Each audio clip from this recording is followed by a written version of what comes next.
नमस्कार, DV news की आज की बड़ी खबरों में आपका स्वागत है। मैं हूं आपके साथ नेहा। आज हम इस बुलेटिन में जानेंगे क्या भारत को परेशान कर सकती है ट्रंप की बड़ी चेतावनी। देखेंगे वक्फ अधिनियम पर लखनऊ जेपीसी बैठक में क्या हुआ। बात करेंगे जम्मू कश्मीर में फैल रही एक रहस्यमयी बीमारी की। जानेंगे कांग्रेस के किस बड़े नेता ने दिया बयान। बात करेंगे चैंपियंस ट्रॉफी से पहले पाकिस्तान को लगे एक और झटके की। और आखिर में जानेंगे बंद होने से पहले पार्टियों की कितनी झोली भर गया चुनावी बॉन्ड। लेकिन इन सभी खबरों से पहले एक नजर डालेंगे आज की कुछ हेडलाइंस पर।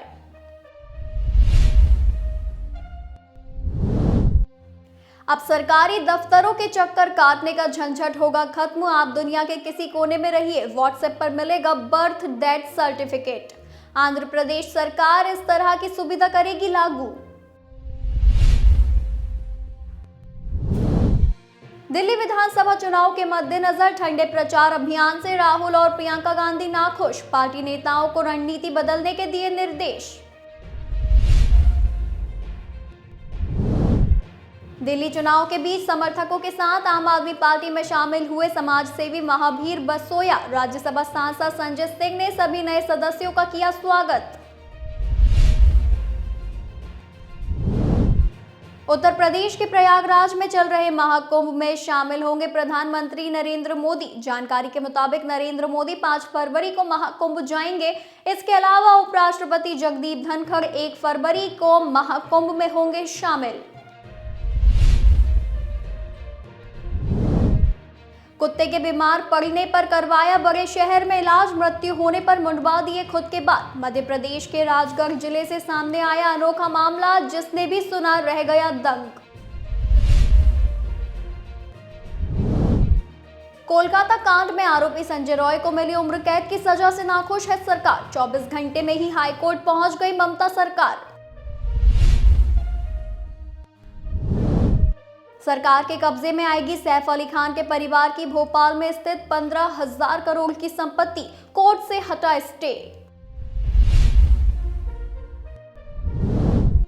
छत्तीसगढ़ के गरियाबंद में पिछले 36 घंटे से नक्सलियों और सुरक्षा बलों के बीच जारी मुठभेड़। अब तक 20 नक्सली ढेर, मरने वालों में 1 करोड़ का इनामी भी शामिल।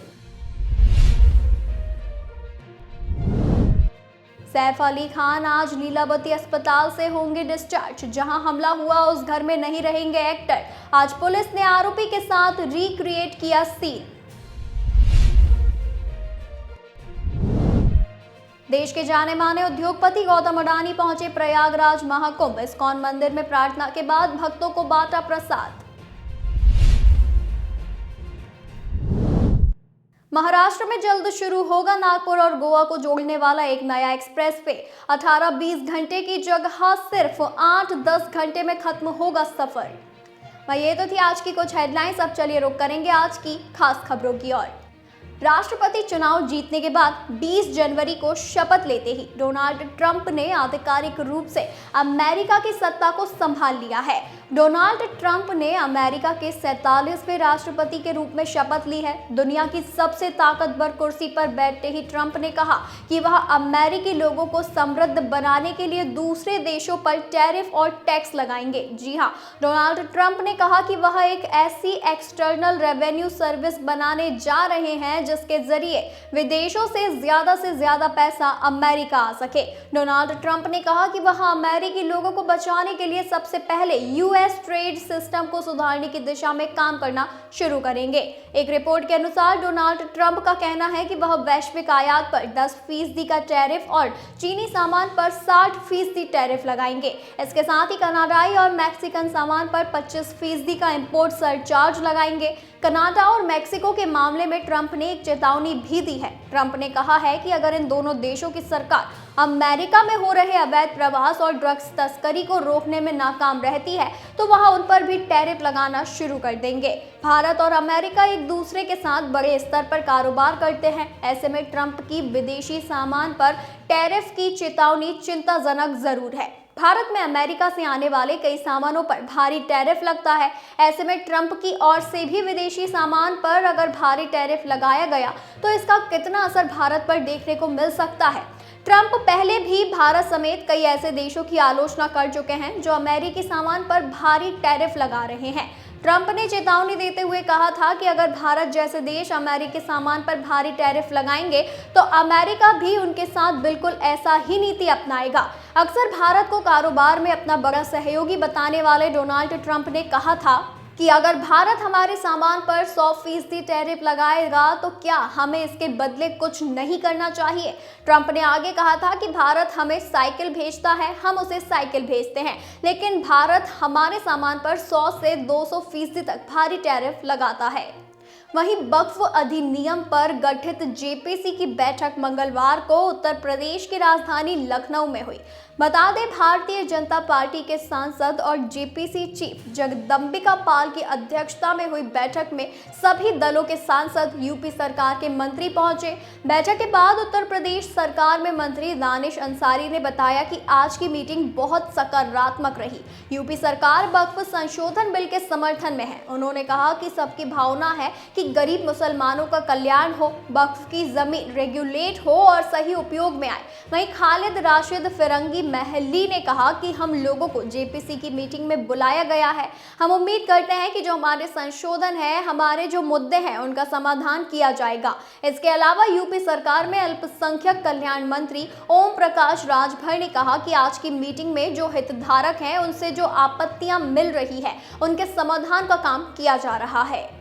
जम्मू कश्मीर के बूधल गांव में 3 परिवारों के 17 सदस्यों की रहस्यमयी बीमारी से जान चली गई। बता दें, जांच के बीच अधिकारियों ने प्रभावित क्षेत्र में एक झरने को सील कर दिया है। फिलहाल झरने यानी कि बावली से लिए गए पानी में कुछ कीटनाशकों की मौजूदगी की पुष्टि हुई है। इस वजह से इलाके के लोगों में दहशत का माहौल है।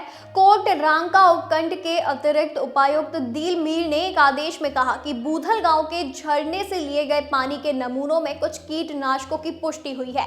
अतिरिक्त उपायुक्त दिलमीर के मुताबिक बावली को पीएचई डिवीजन राजौरी ने अवरुद्ध कर उसे संबंधित मजिस्ट्रेट ने सील कर दिया है। ऐसी आशंका है कि गांव की आदिवासी आबादी चोरी छिपे इस झरने के बहते पानी को इकट्ठा कर सकती है। इसीलिए तहसीलदार खवास यह सुनिश्चित करे कि कोई भी ग्रामीण किसी भी हालत में इस बावली के पानी का उपयोग ना करे। अतिरिक्त उपायुक्त दिलमीर ने अफसरों से कहा कि राजौरी जिले के बूधल गांव की घेरेबंदी कर दे और मौके पर 24 घंटे 2 से 3 सुरक्षा कर्मियों की तैनाती का निर्देश दिया ताकि बावली के पानी का कोई उपयोग ना कर सके। केंद्रीय गृह मंत्री अमित शाह ने शनिवार को जम्मू के राजौरी जिले में रहस्यमयी बीमारी से जान जाने के कारणों का पता लगाने के लिए गृह मंत्रालय की अगुवाई में एक अंतर मंत्रालय टीम के गठन का आदेश दिया था। ये कदम इस क्षेत्र में हुई संदिग्ध जान जाने की गहन जांच करने और इसके कारणों का पता लगाने के लिए उठाई गई है। केंद्रीय टीम रहस्यमयी बीमारी से जान जाने के कारणों का पता लगाने के लिए जांच कर रही है। इस अंतर मंत्रालय टीम की जम्मू कश्मीर के फॉरेंसिक साइंस, पशुपालन और खाद्य सुरक्षा विभाग भी मदद कर रहे हैं। टीम रविवार को ही बूधल पहुंच गई थी। जम्मू कश्मीर विधानसभा में नेता प्रतिपक्ष सुनील शर्मा ने राजौरी के बूधल गांव में 17 लोगों की जान जाने पर सोमवार को दुख जताया। उन्होंने कहा कि उम्मीद है कि जल्द ही इस मामले से पर्दा उठेगा। मध्य प्रदेश कांग्रेस में गुटबाजी सालों से जगजाहिर है। हालांकि कांग्रेस नेता सार्वजनिक रूप से इसे कभी स्वीकार नहीं करते थे, लेकिन अब प्रदेश कांग्रेस अध्यक्ष जीतू पटवारी ने खुलेआम कहा है कि कांग्रेस में एक कैंसर है और वो गुटबाजी का है। दरअसल कांग्रेस का महू में 27 जनवरी को एक बड़ा कार्यक्रम है जिसमें कांग्रेस के राष्ट्रीय अध्यक्ष मल्लिकार्जुन खड़गे और लोकसभा में विपक्ष के नेता राहुल गांधी भी आ रहे हैं। इसी कार्यक्रम की तैयारी के सिलसिले में जीतू पटवारी धार जिले में मौजूद थे। यहां कार्यकर्ताओं को संबोधित करते हुए जीतू पटवारी ने कहा कि कांग्रेस में एक कैंसर है, ग्रुपिज्म और गुटबाजी का कैंसर। या तो इस गुटबाजी के कैंसर को खत्म करना पड़ेगा या फिर हमें खत्म होना पड़ेगा।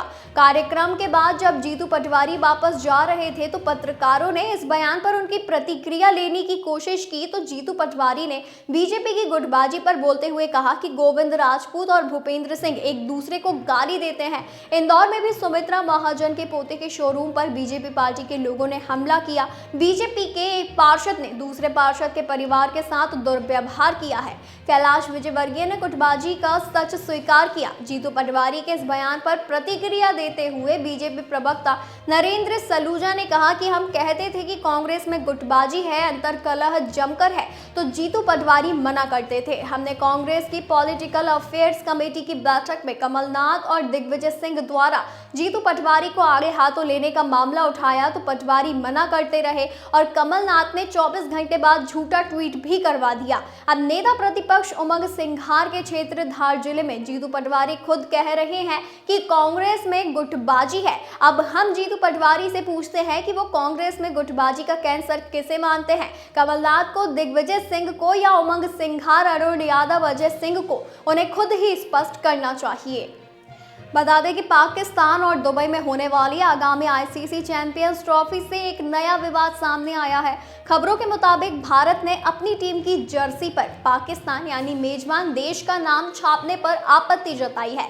भारत अपने चैंपियंस ट्रॉफी मैच दुबई में खेलेगा। हालांकि पाकिस्तान टूर्नामेंट के लिए आधिकारिक मेजबान है। एक पीसीबी अधिकारी ने बातचीत में बीसीसीआई पर क्रिकेट में राजनीति लाने का आरोप लगाया और कहा कि टीम इंडिया की जर्सी पर मेजबान देश का नाम नहीं छापना चाहते हैं। इससे पहले भारतीय बोर्ड ने कथित तौर पर कप्तान रोहित शर्मा को चैंपियंस ट्रॉफी के कर्टेन रेजर इवेंट के लिए पाकिस्तान भेजने से भी इनकार कर दिया था। पीसीबी अधिकारी ने एजेंसी को बताया कि बीसीसीआई क्रिकेट में राजनीति ला रहा है, जो खेल के लिए बिल्कुल भी अच्छा नहीं है।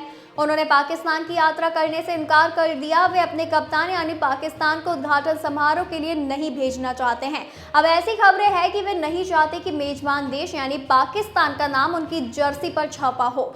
हमें विश्वास है कि विश्व शासी निकाय यानी आईसीसी ऐसा नहीं होने देगा और पाकिस्तान का समर्थन करेगा। चैंपियंस ट्रॉफी के लिए टीम इंडिया को पाकिस्तान नहीं भेजने के बीसीसीआई के फैसले को पीसीबी के जोरदार दबाव के बावजूद नहीं बदला गया। अंत में पाकिस्तान बोर्ड को भारत की शर्तों को स्वीकार करना पड़ा। हालांकि नए समझौते से भविष्य में आईसीसी इवेंट्स के लिए पीसीबी को अपनी टीम भारत नहीं भेज सकेगी।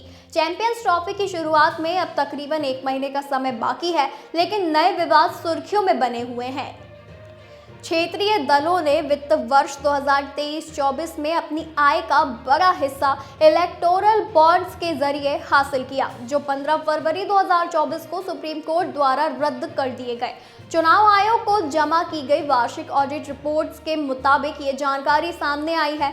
तृणमूल कांग्रेस को 31 मार्च 2023 से 15 फरवरी 2024 के बीच 612 करोड़ 4 लाख रुपए मिले। इसके बाद बीआरएस को 495 करोड़ 5 लाख रुपए के बॉन्ड प्राप्त हुए।